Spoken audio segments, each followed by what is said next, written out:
ከመሸ አስደንጋጭ ፍንዳታ ተሰምቷል። ሰሜን ኮሪያ የኒውክሌር አረር ያለው ሚሳኤል መተኮሷ ሲታወቅ ቴሄራን በፍንዳታ ጭስ ተውጣ ግዙፍ የጠንቋይ ቤት መስላለች። ኢራን የእስራኤል የመከላከያ ቢሮና የቴል አቪቭን ኤርፖርት ላይ ያነጣጠረ ጥቃት ስትፈጽም፣ በአንጻሩ አሜሪካና እስራኤል የቴሄራን የኒውክሌርና ሚሳኤል ማዕከላት ላይ ኢላማ ያደረጉ ጥቃቶችን መፈጸማቸውን የጀርመን ድምፅ አሶሺየትድ ፕሬስን ዋቢ አድርጎ ዘግቧል። ኢራን እንደ እምቧይ ካብ እየፈረሰች እየተናደችም ነው። ኢራናውያን አልቻሉም። ትራምፕና ኔታንያሁ እንጥፍጣፊ ርህራሄ ለኢራን አናሳይም ብለው ኢራንን ኢራቅ እያስመሰሏት ነው። የዛሬው የጦርነት ውሎ ካለፉት ቀናት እጅግ የባሰና የከፋ ሆኖ የተመዘገበ ሲሆን የአብይ ወዳጅ ሀገር ዩናይትድ አረብ ኤምሬትስ በ20 ሚሳኤሎችና በ100 ድሮኖች መደብደቧን ይፋ አድርጋለች። የተወደዳችሁ የአንድ አፍታ ሚዲያ ቤተሰቦች ለስድስተኛ ቀን የዘለቀውን የመካከለኛው ምስራቅ አስከፊ ጦርነትን በስፋት እንዳስሳለን።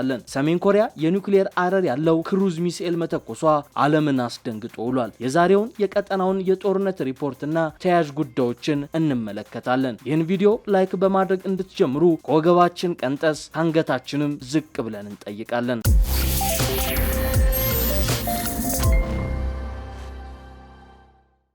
ኢራን የእስራኤል የመከላከያ ቢሮን በሚሳኤል ደብድባለች። ከመከላከያ ቢሮ በተጨማሪ ግዙፉ የእስራኤል ኤርፖርትም ከባድ ድብደባ ተፈጽሞበታል። የድሉ ጽዋ ወደ ቴሄራን ያዘነበለ ቢመስልም የኢራን የሚሳኤልና የኒውክሌር ማዕከል ላይ ያነጣጠረው የእነ አሜሪካ ጥቃት ግን ፋርሶቹን ወደ ኋላ 20 ዓመታት የሚመልሳቸው እየሆነ ነው። በዛሬው ዕለት ካለፉት ቀናት በተለየና በተጠናከረ መልኩ ከባድ ጦርነት በኢራን እስራኤል አሜሪካ መካከል እየተደረገ ነው። አሜሪካና እስራኤል የኢራን የሚሳኤል እና ኒውክሌር ጣቢያ ላይ ያነጣጠረ ጥቃት ሲፈጽሙ፣ በአንጻሩ ኢራንም ወታደራዊ ኢላማዎችን መታለች። በዚህ መሃል ትልቁ ኢሳያስ አፈወርቂ የሚባሉት የሰሜን ኮሪያው መሪ ኪም ጆንግ ኡን አስፈሪ ክሩዝ ሚሳኤሎችን ተኩሰው ዓለምን አናውጠውታል። አረብ ኤምሬትስ ጦርነቱ ከተነሳ ወዲህ አይታ የማታውቀው የሚሳኤል በረዶ ዘንቦባታል። በመካከለኛው ምስራቅ የተባባሰው ጦርነት ከተለኮሰ ዛሬ ስድስተኛ ቀኑን ይዟል። ኢራን ዛሬም የተጠናከረ ጥቃቷን በእስራኤል በአሜሪካ የጦር ሰፈሮችና በአካባቢው በሚገኙ አገራት ላይ ቀጥላለች። ዩናይትድ ስቴትስ በኢራን የጦር መርከብ ላይ ላደረሰችው ጉዳትም መራር ሐዘን ይገጥማታል ስትልም ዝታለች። ኢራን ጥቃት ማድረሷን ብትቀጥልም አሜሪካና እስራኤል በጋራ ዋና ከተማ ቴሄራን ጨምሮ በተለያዩ የኢራን ግዛቶች ላይ የተጠናከረ ጥቃትን እያደረሱ ነው የሚገኘው። በዛሬው ዕለት በርከት ያሉ ጥቃቶች ናቸው በሁለቱም ጎራ በኩል የተፈጸሙት። በቴሄራንና በሌሎችም የኢራን ከተሞች ውስጥ ከባድ ፍንዳታዎች የተሰሙ ሲሆን ከኢራን በኩል ደግሞ ከፍተኛ መጠን ያላቸው ሚሳኤሎች በእስራኤል ላይ መተኮሳቸው ታውቋል። ዛሬ ጧት በተፈጸሙ ጥቃቶች ምክንያት የዋና ከተማዋ አብዛኛው ሰማይ በጥቁር ጢስ ተሸፍኖ የሚታይ ሲሆን ከቴሄራን በስተምዕራብ የምትገኘው ካራጅ ከተማ በድጋሚ በእስራኤልና በአሜሪካ ተመታለች። ቡካንና ሳናጃጅ ከተሞችም እንዲሁ ከባድ ጥቃት አርፎባቸዋል። በተመሳሳይ ኢራን ከፍተኛ ቁጥር ያላቸው ሚሳኤሎችን ወደ እስራኤል መተኮሷን የእስራኤል ጦር አስታውቆ ሚሳኤሎቹን ለማክሸፍ ጥረት እያደረገ መሆኑንና የማስጠንቀቂያ መልእክት በዜጎቹ ስልክ በኩል እየላከ ነው። የማስጠንቀቂያው መልእክት የደረሳቸው ሰዎች ሌላ መልእክት እስከሚደርሳቸው ድረስ በመሸሸጊያ ቦታዎች ውስጥ እንዲቆዩም ተመክረዋል። ኢየሩሳሌም ከተማ የሚገኙ የፈረንሳይ ዜና አገልግሎት ዘጋቢዎች የጥቃት ማስጠንቀቂያ ደወሎችና ፍንዳታዎችን ሰምተናል ይላሉ። በተጨማሪም ጦርነቱ ከተጀመረ በኋላ በኢራን ሚሳኤልና ድሮኖች በተከታታይ ጥቃት እየተፈጸመባት ያለችው የተባበሩት አረብ ኤምሬትስ በዛሬው ዕለት ሚሳኤሎችንና ከ100 በላይ ድሮኖች እንደተተኮሱባት ይፋ አድርጋለች። የተባበሩት አረብ ኤምሬቶች መንግስት ግልጽ የሆነው የኢራን ጥቃት ከተጀመረ ቅዳሜ ዕለት አንስቶ 196 ቦሊስቲክ ሚሳኤሎች ወደ አገሪቱ መወንጨፋቸውን አስታውቋል። 8 ክሩዝ ሚሳኤሎች ደግሞ እንደተለዩና እንደወደሙ አስታውቋል። የተባበሩት አረብ ኤምሬቶች ውስጥ በተፈጸመው ጥቃት የፓኪስታን የኔፓልና የባንግላዴሽ ዜግነት ያላቸው 3 ሰዎች ሲገደሉ 94 ሰዎች ደግሞ ቆስለዋል። የእስራኤል ጦር በበኩሉ አገሪቱን ኢላማ ያደረጉ ተከታታይ የኢራን ሚሳኤሎች መወንጨፋቸውንና ወደ አገሪቱ እየመጡ መሆኑን ዘግቧል። የእስራኤል መከላከያ ሰራዊት በማህበራዊ ድረገጹ ባወጣው መረጃ የአገሪቱ የመከላከያ ስርዓቶች ሚሳኤሎችን ለማክሸፍ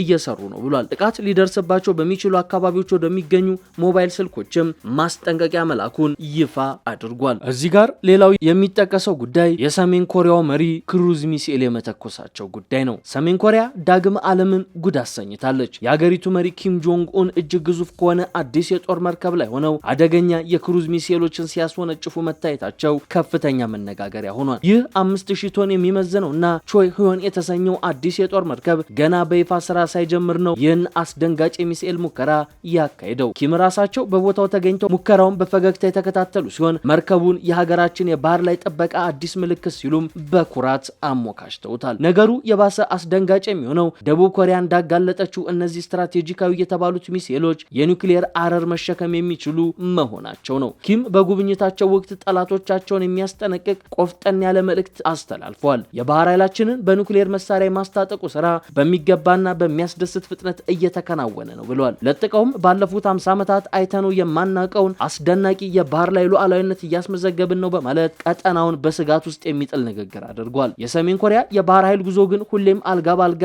አልነበረም። ታስታውሱ እንደሆነ ባለፈው ዓመት ማለትም በግንቦት 2025 ሌላ ተመሳሳይ ግዙፍ መርከብ ሊያስመርቁ ሲሉ መርከቡ በስህተት ተገልብጦ ከፍተኛ ውርደት ገጥሟቸው ነበር። ያኔ ኪም በንዴት አብደው ጉዳዩን ወንጀልና ከፍተኛ ቸልተኝነት ሲሉ የባለስልጣኖቻቸውን ቁም ስቅል አሳይተውም ነበር። ያ አሳፋሪ ክስተት የመርከቡን አካል ክፉኛ ጎድቶት የነበረ ቢሆንም አሁን ግን ያንን ውድቀት ተበቅለው በአዲስ የጦር መርከብ ጀብዱ ተመልሰዋል። ይህ ሁሉ የጦር መሳሪያ ፉከራ በሚካሄድበት ሰዓት ኪም ለህዝባቸው ኑሮን ለማሻሻል ቃል መግባታቸውም ሌላው አነጋጋሪ ጉዳይ ነው። ሆኖም ሰሜን ኮሪያ አሁንም ቅድሚያ የምትሰጠው ከአሜሪካና ከደቡብ ኮሪያ የሚመጣባትን ጫና ለመቋቋም ስትል የኒውክሌርና የጦር ኃይሏን ማፈርጠም ላይ መሆኑን የአደባባይ ሚስጥር ነው። ህዝቡ በድህነት እየማቀቀም ቢሆን የኪም ትኩረት ግን አሁንም ወደ ሰማይ በሚተኮሱት ሚሳኤሎች ላይ ነው። ከዚህ በተጨማሪም ኪም ጆንግ ኡን ወደ መካከለኛው ምስራቅ ባለው ጦርነት ውስጥ ተስበው ሊገቡ እንደሚችሉ እየተነገረ ይገኛል። በተለይም ኢራን የሚሳኤል ተተኳሾች እጥረት የሚገጥማት ከሆነ ሩሲያ፣ ቻይናና ሰሜን ኮሪያ ከኢራን ጎን ወግነው ወደ ጦርነቱ ተስበው ሊገቡ እንደሚችሉ የበርካቶች ስጋት ሆኗል። አሜሪካ በእስራኤል ተጎትታ በመካከለኛው ምስራቅ የከፈተችው ጦርነት ዳፋው እየለበለባት ይገኛል። ቀጠናው በአሜሪካ የተነሳም ትርምስምስ ወጥቷል የሚል ክስ እየተሰማባት ነው። ጆርጅ ቡሽ ሞከሩት፣ አልሆነም። ክሊንተንም ኦባማም ሞከሩት፣ አልሆነላቸውም። አሁን ደግሞ ዶናልድ ትራምፕ እየሞከሩት ነው። አሜሪካኖቹ ኢራቅ፣ ሊቢያ፣ ሱዳንና ሶሪያ ላይ የተሞከረው ሁሉ እንዳቀዱት ባይቋጭም አሁን ደግሞ ኢራን ላይ ዘምተዋል። ተረኛው ዘማችም ዶናልድ ትራምፕ ናቸው። አሜሪካ በታሪኳ የራሷ ያልሆነን 12ኛ ጦርነትን እየተዋጋች ትገኛለች። ከአሜሪካዎቹ መንትያ ህንፃዎች ጥቃት ማግስት ታዋቂው የአሜሪካ ጀነራል ዌስሊ ክላርክ ወደ የአሜሪካው መከላከያ ማዕከል ባለ 5 ማዕዘኑ የፔንታጎን ህንፃ የወቅቱን የመከላከያ ሚኒስቴር ዶናልድ ራምስፊልድን እንዲያነጋግሩ ይጠራሉ። አንድ ነገርም ቀረበላቸው። በቀጣዮቹ 5 ዓመታት ውስጥ 7 የሙስሊም አገሮች ላይ ጦርነት እንዲከፈት መታቀዱን ይነግራቸዋል። የተጠቀሱት 7 ሀገራት ኢራቅ፣ ሶሪያ፣ ሊባኖስ፣ ሊቢያ፣ ሶማሊያ፣ ሱዳን እና ኢራን ናቸው። ከ2001 ጀምረን ብንቆጥር 25 ዓመታት አለፉ ማለት ነው። የጊዜው ሰሌዳ ትክክል ባይመጣም እስካለፈው ሳምንት ድረስ ከሶማሊያ በስተቀር ሁሉም አገሮች የአሜሪካን በትር ቀምሷል። ኢራቅ ፈርሳለች። ሶሪያ ጎላን ተራራን አስረክባ አይለመደኝም ብላለች። የሊቢያ አይወራም። ሊባኖስ ተተረማምሳለች። ሱዳን እየታመሰች ነው። ኢራን እነዚህን ሁሉ ቁጭ ብላ ስትመለከት ነበር። እነዚህ ሀገራት የአሜሪካንና የእስራኤልን ጥምር አቅም ተጋፍጠዋል። ነገር ግን አንዳቸውም አልቻሉም። ኢራን አልንበረከካለች። አለመንበርከክን ሲናገሩት ልብ ያሞቃል። መርህና ተግባር ላይ ሲመጣ ግን ታሪኩ ሌላ ሊሆን ይችላል። አሜሪካ ኢራን ላይ አቂማለች። ባራክ ኦባማ ትንሽ የመተንፈሻ እድል ሰጥቷት ነበር። ነገር ግን ወግ አጥባቂዎቹ አልወደዱላቸውም ነበር ይባላል። የኒውክሌር ማብለያውንም ለኃይል ማመንጫ እንድትጠቀምበት ፈቅደው እንደነበር ይታወቃል። ነገር ግን ጆ ባይደን ሲመጡ ነገሮች ተለዋወጡ። ትራምፕ በመጀመሪያው የስልጣናቸው ዘመን በከፍተኛ ፍጥነት በማደግ ላይ የነበረውና የአያቶላው ተስፋ የጣሉበትን ጀነራል ቃሲም ሱሌይማኒን አስወገዱ። የትራምፕና የኔታንያሁ ህብረት በሁለቱ ሀገራት መካከል ከነበሩት ምዕራፎች ሁሉ የላቀ ሆኖ ባለበት ወቅት አሜሪካ ለኢራን ደጋግማ አታደፍርሽብኝ ብላ ነበር። ኢራን ሁኔታውን አላገናዘበችም። ማላላኩን የነ ነስረሊ ሂዝቦላን ማስታጠቋንና ማገዟን ቀጠለች። የቀጠናው ሀያልነቷን የማሳየት አባዜም ተጠናወታት። እስራኤላውያን ይህን ጉዳይ አልወደዱላትም። ሞሳድ ስራውን አጠናክሮ ቀጠለ። የአፍጋኒስታን ስደተኞችና ኢራን ውስጥ ያለውን የብሔሮች ሽኩቻና ፍትጊያ ተጠቅማ አኩራፊዎቹን መመልመልና መረጃ መሸመቱን ቀጠለ። የአፍጋኒስታን ስደተኞች ሰላዮች $100 ያነሰ እየተከፈላቸው መረጃዎችን ያስተላልፉ ጀመር። እስራኤል መረጃ መረጃዎቹን እየተጠቀመች ምንጠራዋን ቀጠለች። የኢራንን ታላላቅ ሳይንቲስቶችና ከፍተኛ ባለስልጣኖቿን ሁሉ አንድ በአንድ መነጠሉን ቀላል የቤት ስራዋ አደረገችው። ቴሄራን ግን አልባነነችም። እያንዳንዱን የእስራኤል ማዕዘን የሚያዳርስ ሚሳኤል ፈበረከች። የእስራኤልን የአየር ክልል መጣስ ቻለች ተብሎ ጉድ ተባለ። ይሁንና ግን አንድም የእስራኤል ባለስልጣን መጣል አልቻለችም። በንጽጽር ኢራን ከሌሎቹ 6 ተጠቃሾቹ የሙስሊም አገራት የተሻለ ታሪክና ወታደራዊ አቅም አላት። ነገር ግን አሜሪካ ደግሞ የማይነጥፍ አቅምና እስራኤልን ያክል አጋዥ ይዛለች። ጀርመንን፣ ሶቪየት ህብረትን፣ ጃፓንን ያንበረከከችበት ልምድ ከ70 ዓመታት በላይ የስርዓታት ለውጥና ከ50 በላይ የመንግስት ግልበጣ ልምድ ያካበተችውን አሜሪካ ሀያላኑም አይደፍሯትም። ታይዋን የቻይና አካል እንደሆነች ይታወቃል። አሜሪካም ታምናለች። ነገር ግን የቻይና መርከቦች ወደ ታይዋን መጠጋት አይችሉም። የአሜሪካ ጄቶች ተሸካሚ የጦር መርከቦች መንጠራራት ሲጀምሩ ቻይና ወደ ጓዳዋ ትመለሳለች። የቻይና አቅም ከኢራን ጋር የሚወዳደር አይደለም። ቻይና ግን የምትጫወተው ዲፕሎማሲ፣ የእርጋታ ፖለቲካ ነው። ይህም ብዙ አትርፏታል።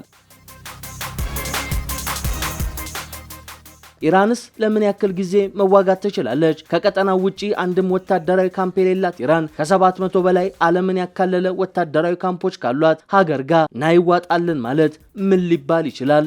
በርካቶች የሚያነሱት ጥያቄ ነው። የፔርሺያን ዘመን ገናናነት እያሰቡ የአሁኗን ዓለም አቀፍ ኃያል አገር መሳፈጥ በእሳት መጫወት ነው ብለው ኢራንን የሚኮንኑ በስተዋል። ላለፉት 25 ዓመታት ኢራን በአሜሪካ የጠላትነት ዝርዝር ውስጥ ቁጥር 1 ቦታን የያዘች ሀገር ናት። ኢራን በእነዚህ 25 ዓመታት የአሜሪካን ጠላቶች አጋዥ፣ አደራጅና አስታጣቂም ነበረች። አሜሪካን መካከለኛው ምስራቅ ላይ ያላትን ፍላጎትና ጥቅም አላወቀችውም ይሆን ወይ የሚል ጥያቄም በርካቶች የሚያነሱት ለዚህ ነው። ያን ጥቅሟን ለማስከበርስ የት ድረስ የሚሄድ ቁርጠኝነቱ እንዳላት ኢራን ዘንግተዋለች ይላሉ። ከቅርብ ዓመታት ወዲህ እስራኤል እየተከተለች ያለችው ስትራቴጂ ማለትም መሪዎችን እያሳደዱ ከነስረላ እስከ የሐማሱ የህያ ሲንዋር ድረስ እያስወገደች የመጣችበትን አካሄድ የሚያከሽፍ የጥንቃቄ እርምጃ በመውሰድ መሪዎቿን እንኳን ማዳን አልቻለችም ሲሉ ይወርፏታል። በዚህ ረገድ የበላይነቱን የተቆናጠጠችው እስራኤል ናት፣ ሊያውም ለዘመናት።